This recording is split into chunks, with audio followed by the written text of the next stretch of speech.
Welcome to episode 8 of Reverse the Relapse. Today we are on part 2 of the topic, why too much control is resulting in weight gain. You're in the right place if you're ready to stop the sabotage and weight regain post-weight loss surgery and start losing again. Hi, I'm Georgie Beams. I'm a psychologist who specializes in the area of emotional eating, sabotage, and weight regain for weight loss surgery patients. I work both in a weight loss surgery clinic as well as supporting women online to reverse the relapse. I honestly believe that psychology should be a mandatory part of everyone's weight loss surgery journey. Your body has had an upgrade to version 2.0 after surgery, but your mind has been operating at version 1.0. You're here to update your mind to match your body and get back on your weight loss path, and I'm here to help you. So in episode 7, we talked about being in control as a broken strategy. Being in control or trying to be even more in control really should not be the goal. It is not the end result, because this need for control leads to weight gain. And this is because we can't be in control for too long. It's simply unsustainable. And so what happens is we bounce over to the out of control side. So basically, anytime you are trying to be too much in control, whether that's through the dieting, the meal plans, the exercise regime, etc., there's a part of you that will rebel against this level of control. So then you bounce over to the other side of that all or nothing continuum and start to be out of control around food and basically eating anything and everything in sight. You'll get in a rut and you'll spend longer in terms of time over on this side and gain weight. What happens then for many women is that they blame themselves. And I've been there myself. I know what this feels like. And they think, what's wrong with me? Why can't I just have more self-control? And then we start forming this belief that we are personally lacking control, that we are flawed in this area or we're broken. I've heard that so many times from women, from clients that I work with, thinking that they're just too broken. And that's not the case at all. So what happens next is that we start looking for external strategies to give us control. So we think maybe I can find control in this new fancy diet, or maybe I can find control in the diet that my friend is on and doing well in the short term, right? Or the diet that I was on in the past where I was successful for a few months, but then gained back all the weight, right? And of course, the more drastic form of external control being weight loss surgery. Now, here's the thing about external control. It only gives you short-term success, as in short-term weight loss results. And what I've found is that many women have this belief that if the control is up to them, i.e. no rules, no counting, no calculations, no boundaries, no plan, then they will end up being out of control around food and with their weight.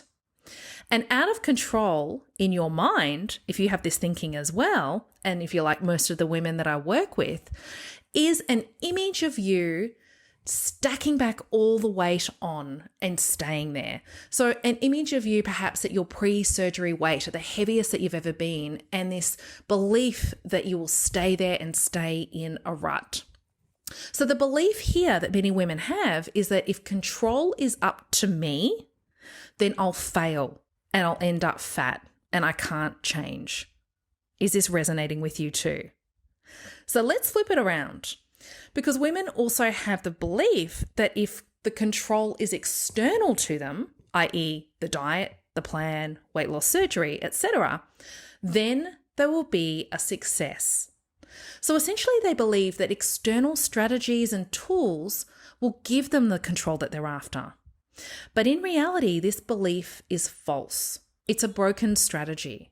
And this is because external control will give you control in the short term, but the weight will come back on in the future. And this really drives, I've seen this so many times, women jumping from different diets. Like maybe, it wasn't that diet didn't give me enough control. Maybe this new diet will give me control. And then obviously weight loss surgery, hoping that this will be the last thing that they'll need because, let's be honest, it's the most drastic thing that they've done or they're considering to do to try to gain that control. Weight loss surgery gives you control during that honeymoon period, but it's still an external control strategy, which is short term. And weight regain occurs for women who don't address what got them there in the first place. So as I've said, the goal should not be about control. It's actually about the level of trust that you have in yourself around food, or perhaps the lack of trust as it might be. So what has happened for many of you along the way is that you've gone on a diet and then, quote unquote, you've failed, right? Because we know that goes hand in hand with this all or nothing thinking of either a success or a failure. I'm either in control or I'm out of control. So what happened is you went on the diet, you quote unquote failed, you stopped dieting and you rebelled against the diet. So meaning you might have been eating the tuna, the canned tuna and the salad, and then you stop the diet and next minute you're buying like 4 different types of chocolates, at the grocery store, because this is just what happens. So you ended up being out of control with food and regaining all of that lost weight and more. So when that happened back in the day, you formed a belief that if you don't have that external control, aka the diet, and when it's up to you, this means that you become out of control and therefore you put on weight and therefore you feel like you can't trust yourself. So when it's up to me, I can't trust myself with food and I'm out of control around food, like such as not being able to stop at one biscuit or not being able to have, chocolate or certain ice cream in the house because you don't trust yourself to eat it all and get rid of it. But what actually happened in reality is that you were in control around food, then you rebelled against that level of control and you bounced over to the other side to be out of control because this is what happens. This is how we are all wired. This is why dieting doesn't work. But what's happened is you have formed now a belief, you have personalized, you have internalized this, and you've made it your problem. And the problem that you believe you have is that you have no control when it comes up to you, when it comes down to you. And so therefore you need to outsource control. You need to find these external strategies because that will give you control and that will make you a success.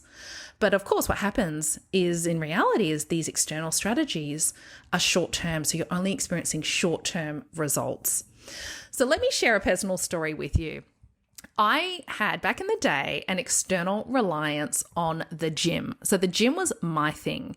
And if I went to the gym around 5 times a week, I'd get up at, like 5:30 in the morning. This would actually give me more control around food during the day and during the week. And I see like a lot of runners doing this. I see a lot of gym junkies like this too. Now, if I stopped the gym and I didn't go to the gym for like a week, for instance, I would actually end up being out of control with my eating and my weight.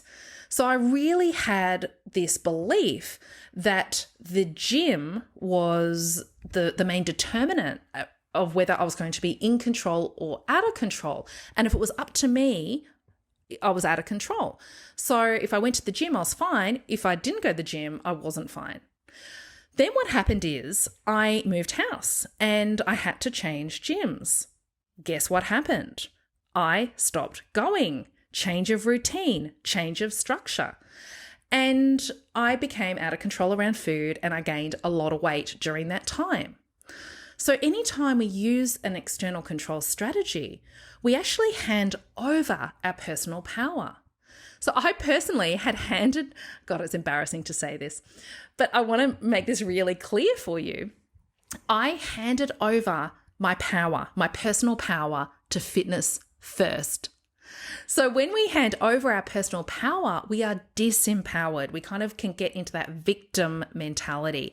And this is not the place you want to be. This is not the place where you want to make these long-lasting, sustainable, positive changes. So I want you to consider, what or who have you handed your power over to, right? So that's just a little question to reflect on. So let's come back to trusting yourself. Now, trusting yourself around food is actually in the middle of the continuum of this all or nothing thinking.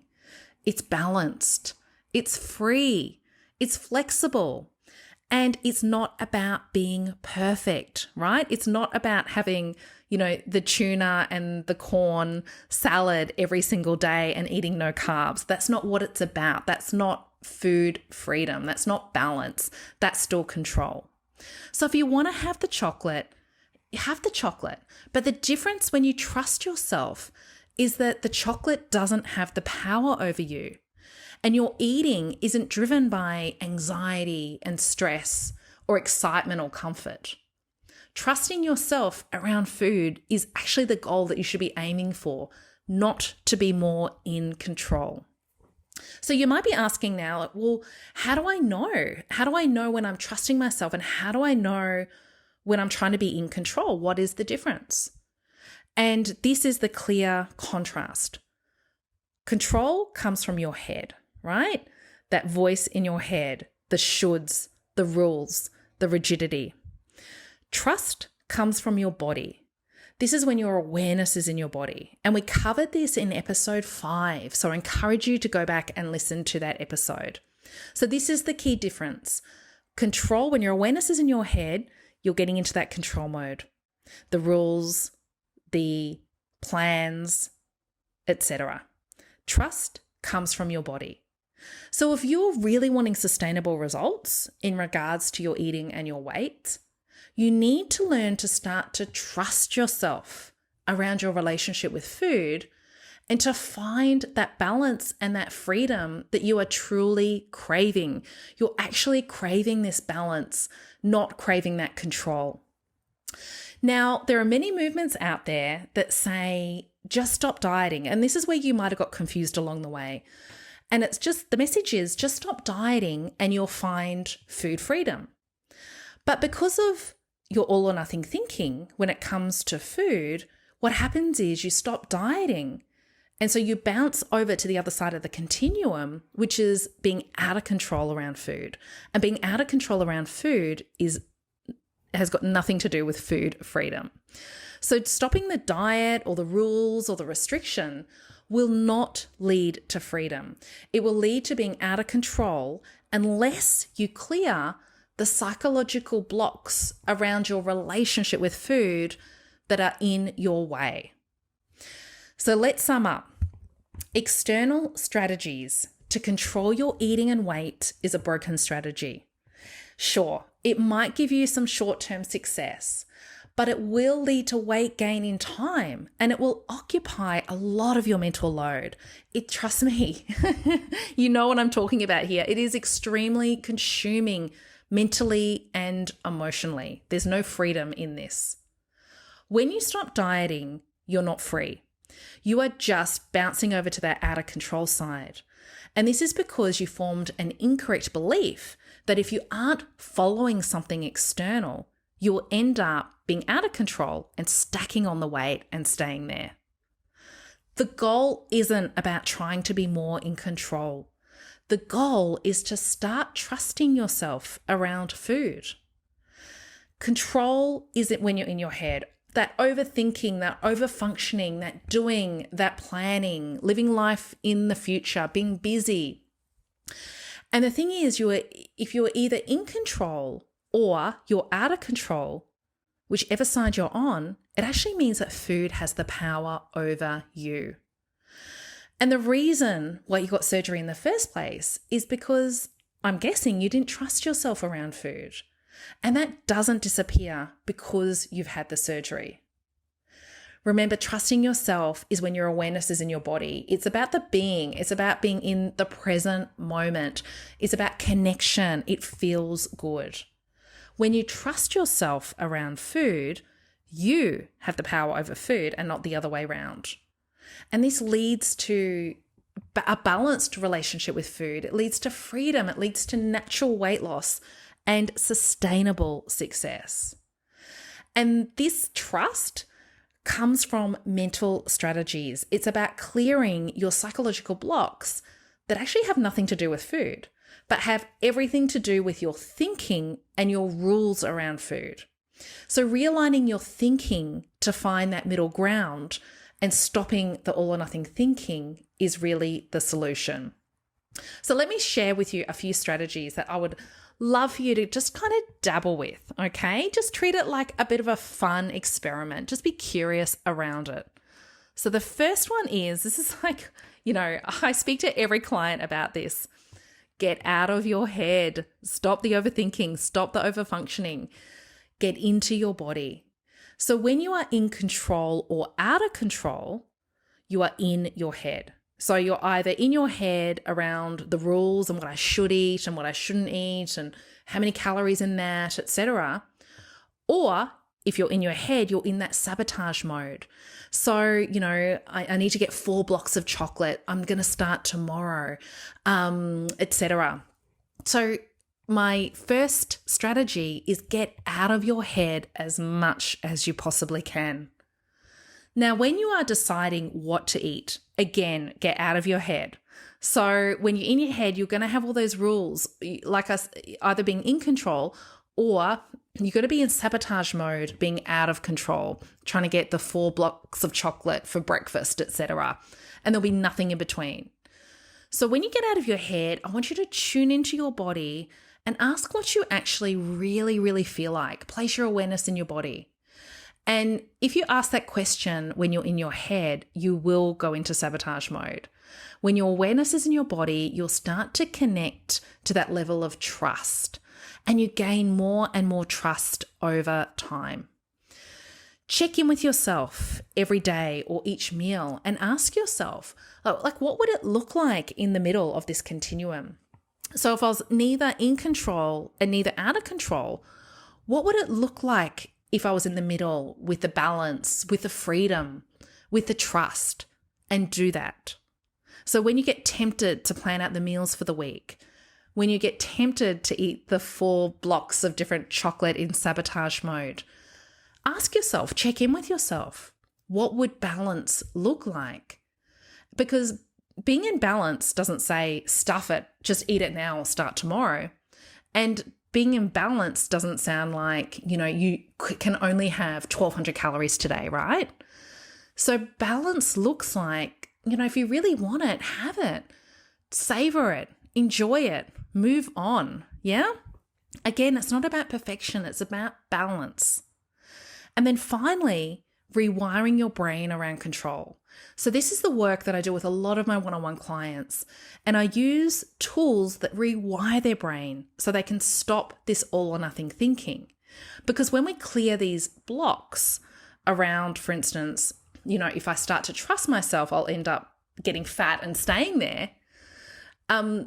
That's really clearing the way to step into that middle ground of freedom and balance and just feeling more calm around food.